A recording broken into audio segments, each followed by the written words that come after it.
Hey, everybody. Thanks for tuning in. This is the Put Your Kids to Bed podcast, and I'm Michael, and I'm Jamila.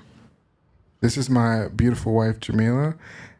We have two lovely children, a little girl and A big boy. a big boy. That's what I was going to say, too.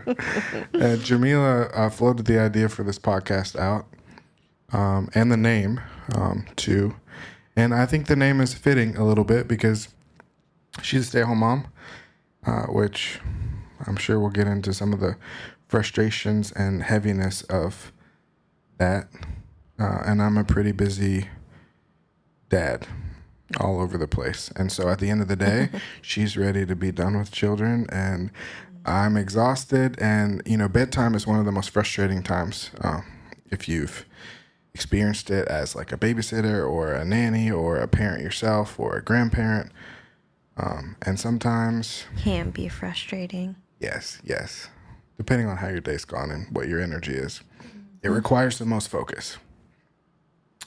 But we all have those moments where it's just like, man, get your son, get your daughter, man, get your kids, put them to bed. Them is your kids now. I'm off duty. I don't have the bandwidth for this, You handle bedtime. But there's this beautiful, coming back together. Like, once you accomplish that task of getting them to bed. And it's maybe harder for us because we do co-sleep and both those little rascals are in the bed with us, and we have to navigate trying to put them to sleep without falling asleep ourselves. Mm-hmm. And so if we can manage that and both get out of the room without waking them up, it's like, yeah, we did that. Thanks for leaving me hanging there. Was I just waving at you? Oh, goodness.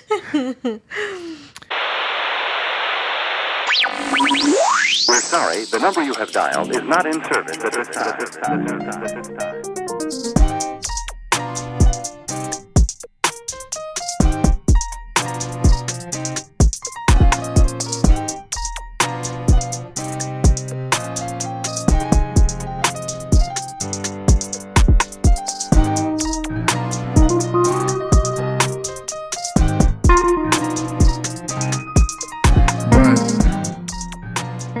One of the challenges of both having different duties is like managing the schedule, right? Yeah.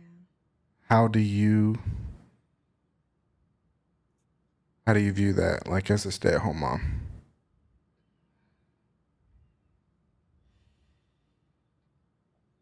A lot of talking, I feel like, is needed, which is why I wanted to do this podcast, so that we could have our talk time. It'll actually hold us accountable to do the talk time. But yeah, a lot of talking. And then also, you're talking about manage the schedule, right? Yeah. And then also, I mean, we already know the basics, like, of getting them ready for bed.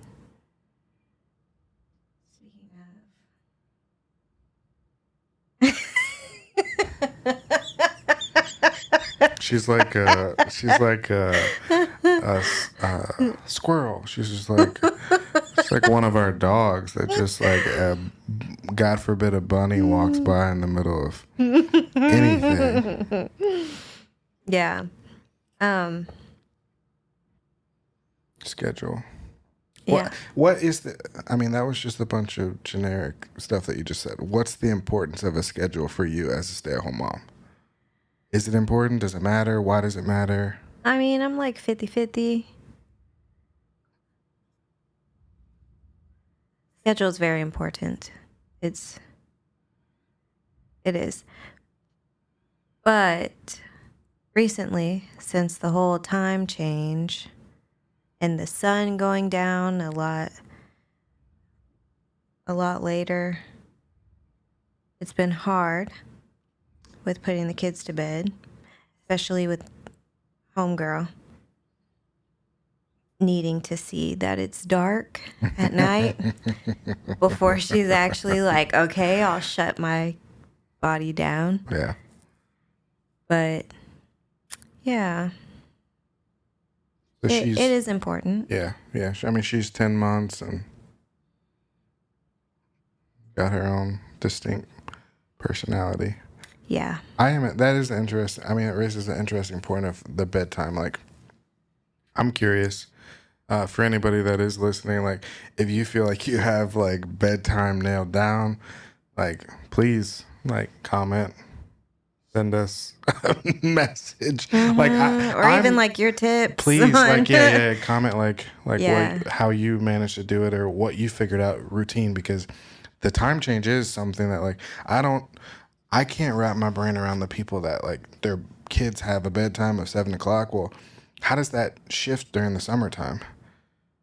Like, as an adult, your life doesn't necessarily change that much, especially like for people that are working 9 to 5s and those kind of things. Like, season to season, your life doesn't really change that much. Like, Monday morning is still Monday morning unless it's like a holiday. Whereas like kids go through all these different school seasons and different stuff. And the world is going through different seasons with the light. Like, how do you adapt bedtime to be different, or do you just get them in that habit of like 7 o'clock is 7 o'clock, no matter whether the sun is out or not? I mean, they wake up even when it's darker. Like, they wake up at 7 o'clock or earlier, pretty much no matter what season it is. But also, like, their body has adapted to that schedule, and then the whole time changes, and then I don't really know how it works because I guess they do that. Their body adapts to it.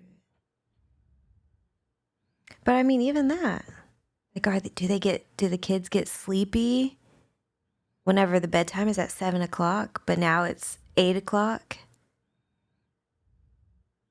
What's the Right, when you spring forward? extension point? Yeah, because like with the little one, like her naps, like does she naps later in the day now, which pushes the bedtime further back than maybe it would be in the winter time. That for some of those naps might be earlier. I don't know. It's an interesting point. So if you do have tips, comment that below. The I feel like the older I get, the more I recognize that, like, parenting, especially relationships and just life, is like a team sport more than it is an individual sport. And so, like, the more community, that you can have, the better. Like, you just learn stuff from other people's perspectives. It feels very much like whenever you're a young person, you're just focused on, like, this is an individual sport. Like, I want to be, Michael Jordan. And then you just realize, like, it kind of matters the people that you have around you, the wisdom that you have around you, that makes a huge difference in how well you do at it. You're not talking about as a parent. You're just talking about as an individual. I'm talking about as a parent too, but like, I definitely feel like that's ingrained in us to do it by ourselves in the U.S. Yeah. But What you were saying. Yeah. What was your bedtime routine like growing up? Did you have one?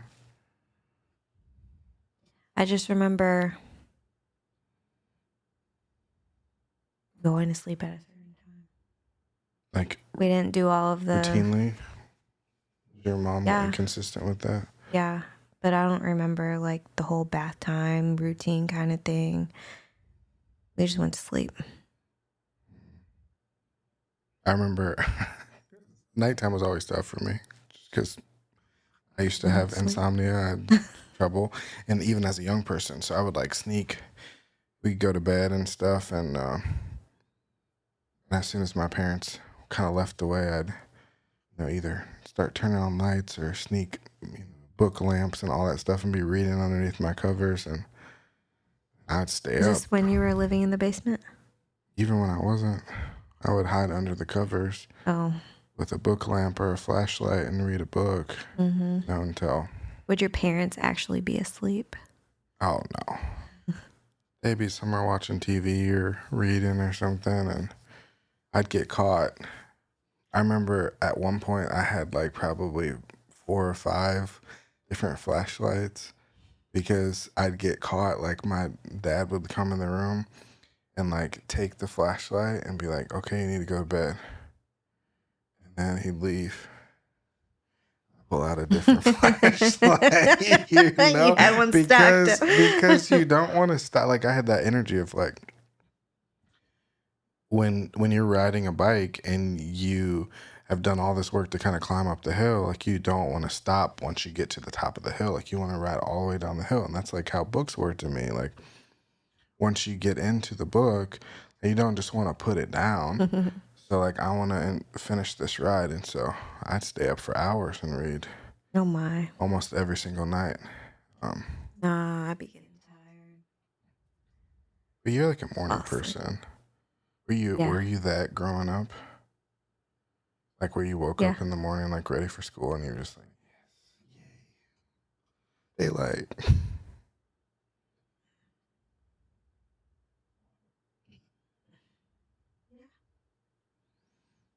I don't trust that. I really don't. I have like a trust issues with people that enjoy the morning. It like just seems very unnatural to me. Yeah, you're a night out. But honestly, I feel like I was a night owl too. Were you? Like, what's a night out to you? Like staying up till 9 o'clock? No, but I can. I can stay up like late. No, you can't. When you stay up late, things like this morning happen. Yeah, you're right. Tell everybody what happened this morning. Yeah, so I was supposed to go do a workout at 5 a.m. And that didn't happen because I didn't go to bed until like 11 something. And that's no bueno for me. 5.5 hours of sleep was not enough. Yeah, not good. So, yeah, I just let it throw off my day. And we talked about the whole accountability thing. So because you didn't, to catch people up, so because you missed that workout in the morning time, your day kind of like trickled. Yes, I let it trickle. To where you like didn't get ready and you skipped out on some of the things that you had planned for the day. Things that... But you still did check off some things off your list that you wanted to accomplish. Some gardening. No, because I didn't get to the gardening today. You caught up with a friend. But I did. I got my touch with a friend today. And 2 45-minute two workouts. 45-minute workouts, yeah. So,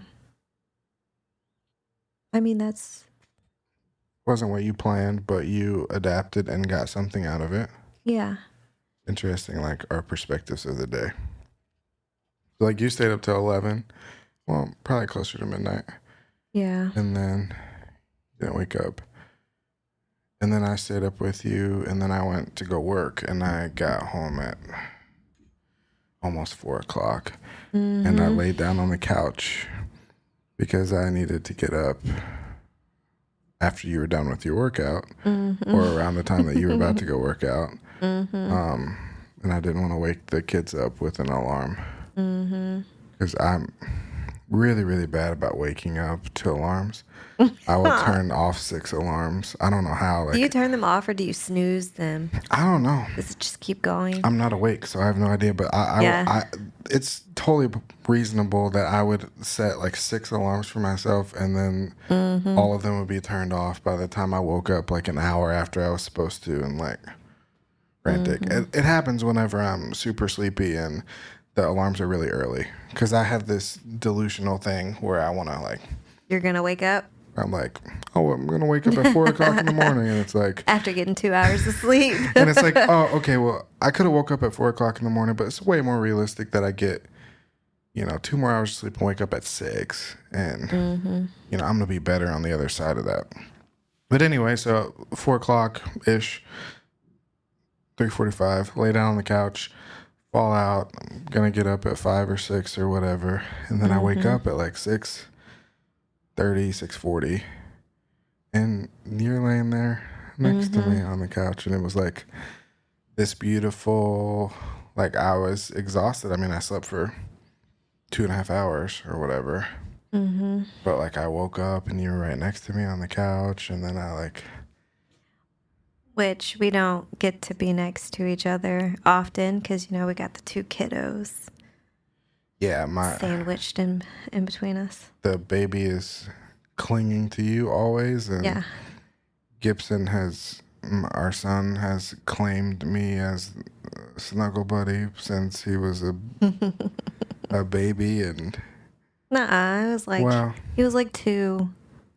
I still think of 2 as a baby, but...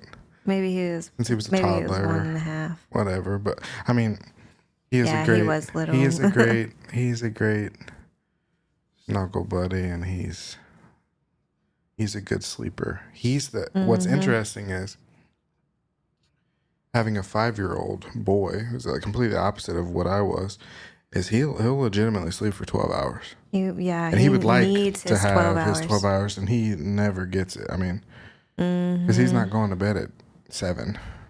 Yeah. He won't. I think he would if we had if you commented your sleep routine and your bedtime routine, then maybe we could get the boy to sleep and he could get his full 12 hours. So please, do that. We may implement, what y'all have to say. Maybe. It just depends. But if you start in with what you need to do is you need to set them up with beds in their own.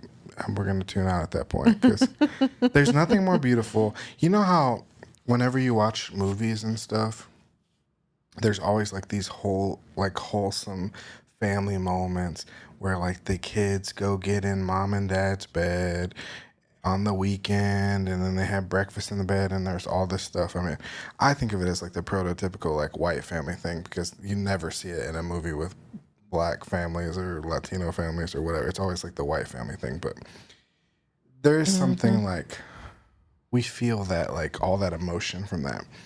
Why would you not have that every single day if you could have that? You know what I mean? Like if your kids were going to get great, like safe, secure, quality sleep,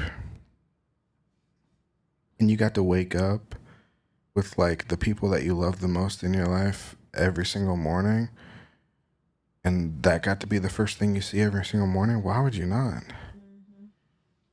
And the argument that people make is like they don't get this great sleep or whatever. Dude, when I'm in there snoring, we don't. I think we get great sleep together. I feel like besides the witch boob. I mean, I feel like parents probably suffer more than anybody. I get the best sleep in the world by myself somewhere. I do. Like I thought you didn't. I get great sleep by myself. Thought you told me that you didn't. No, I get great sleep by myself. I don't sleep like in other places. Well, like if I'm in a hotel or something, or so you mean like if you just like went up? If I were to go in our bed and go take a nap in the middle of the day or whatever, I would sleep. Oh yeah. Stupendously. Okay, yeah. Because I'm an only child, like I'm an introvert, like I get hot, I'm a oven. So like, yeah, the best sleep is gonna be that kind of sleep. But the best sleep for my spirit is like snuggled up with you guys. Yeah, same. Because I'm able, like sleeping by myself, I'm able to sleep in the authentic way that I've always slept, which is chaotic. Yeah. I was the kind of sleeper where like the sheets end up not being on the bed by the time you're done sleeping. And obviously you can't sleep that way with children in your bed. And so from the moment that we had Gib, I've learned how to sleep on, I'm a very big person, and I've learned how to sleep on like the knife's edge of the corner of the bed. I mean, we have a king bed, and I can't tell you the last time I slept on my back. I was sleeping on my side like a pencil because the kids spread out. But you're Your able to snuggle get buddy. right. You're able to get to a deeper place, probably being able to sprawl and not like be consciously thinking about other people. But I know that they get fantastic sleep. Like listening to the sound of me snore, like there's no better sound machine. Oh yeah. Yeah. That's how they know, okay, it's time to go to sleep. And if they wake up, like if they, for whatever reason, they wake up in the middle of the night, it's like, oh, mom's still here, dad's still here, I'm good, I'm safe, whatever. Versus waking up in your room in the middle of the dark, like by yourself, you're just like, what is that shadow over there? You know what I mean? Yeah. Like there is a reason that kids run to their parents' bed Yeah. in the middle of the night. Yeah. It's not because they're getting the best sleep in the world. Or maybe it is. Maybe they just want to tell mom and dad, hey, I'm getting the best sleep in the world. And I wanted to wake you up to tell you about it. I thought you meant the shadow that they saw. Oh, no. You know how Gibby wanted to tell us. No. Yeah. Yeah. It was a bird. So,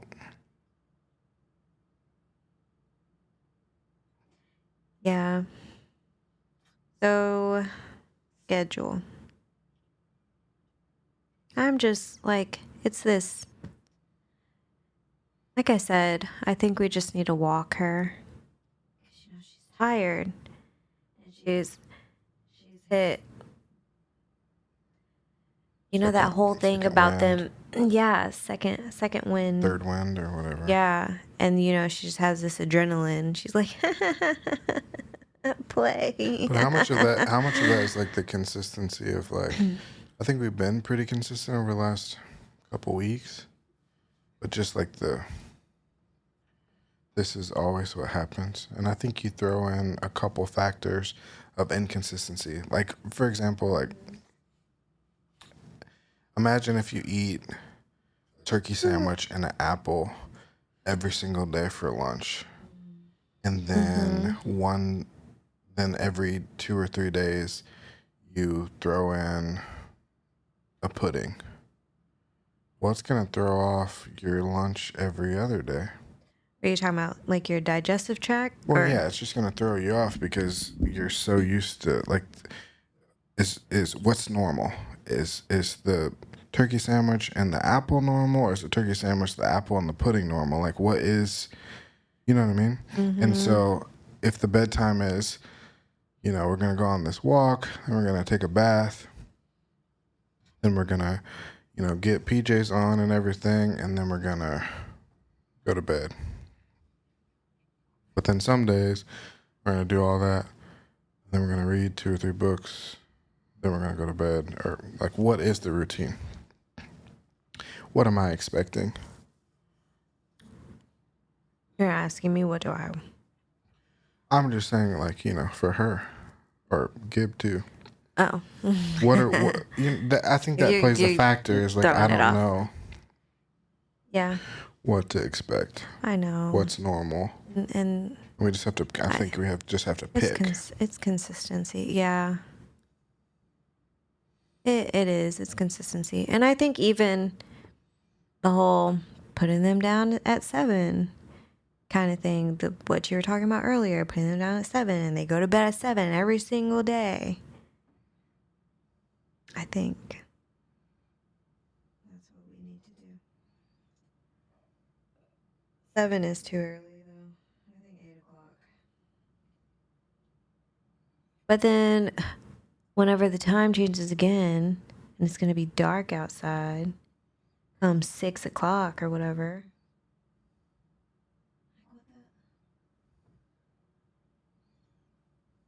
Hell.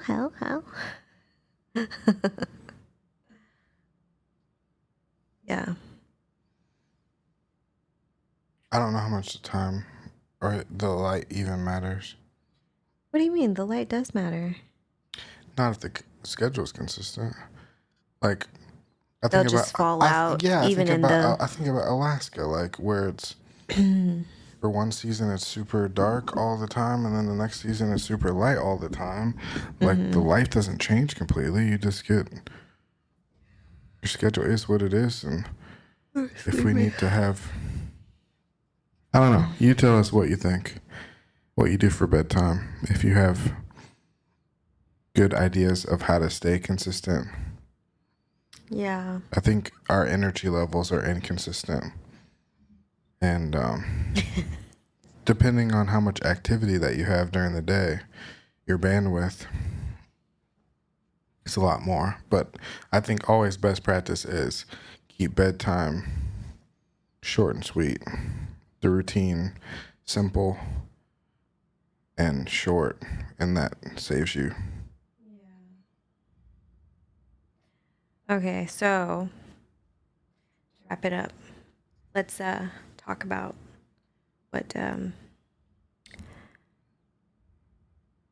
what we're gonna do tomorrow.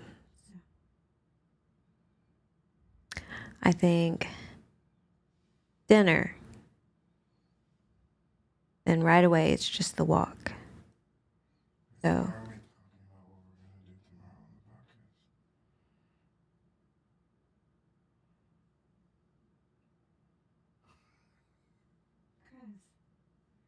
something that we could implement.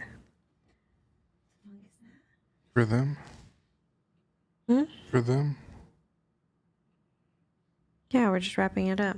That's not wrapping up. Okay. Tired. Okay, let's wrap it up. But let's wrap it up with what we were talking about. Like it was something tied to what we were talking about. So like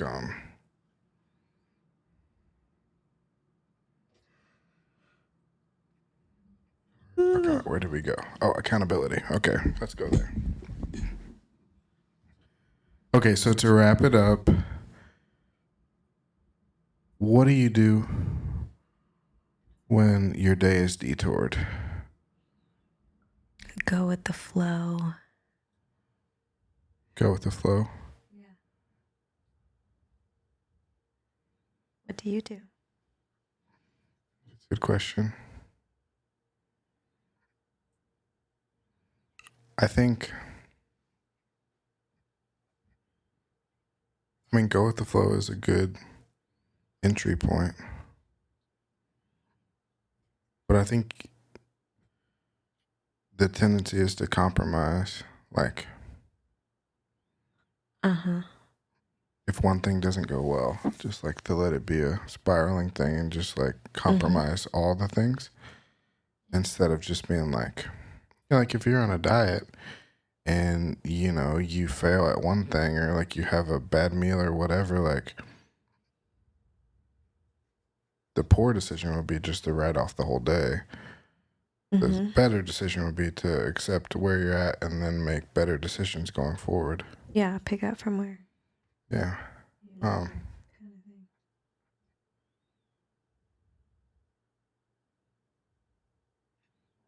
It just makes you think of like resiliency. So like, yeah, go with the flow, but be resilient. So be intentional. Continue to be intentional on like, see, but I was thinking, even with me getting my 4 waters in today, and even that threw me off. I let that throw my 4 water bottle schedule off. You let what? You know, me not getting up to work out. That you didn't work out at 5 o'clock in the morning threw off your ability to drink water during the day? How? How? Well,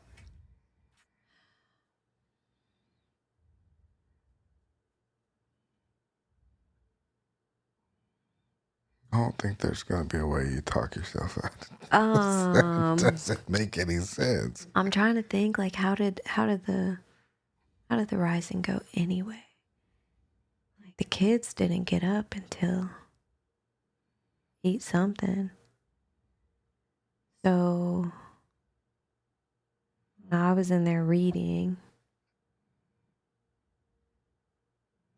I could have been drinking water at that time. Actually, no, I was. I don't know. Radical accountability.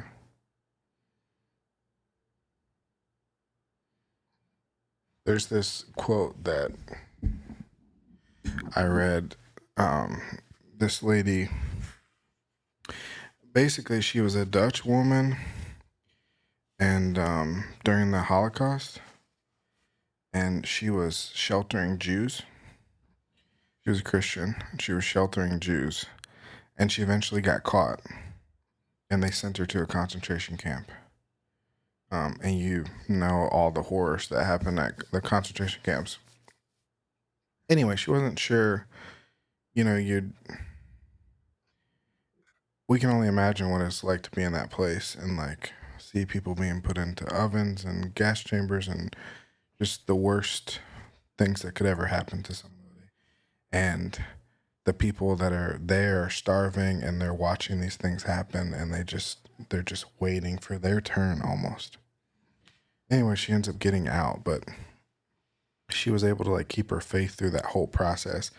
And she's got this, she wrote later on, basically the extent of it was,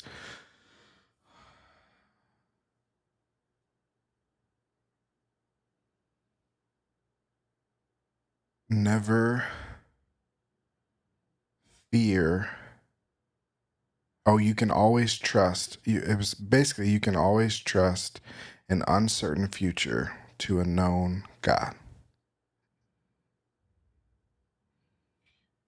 And there's a multitude of different ways to take that, but I always take it to embrace the uncertainty and the chaos that life is going to bring, but to always not just cling to God, but with God comes along the knowns. Like we know the things that we're accountable to, and those are unchanging, even in the chaos of everything else.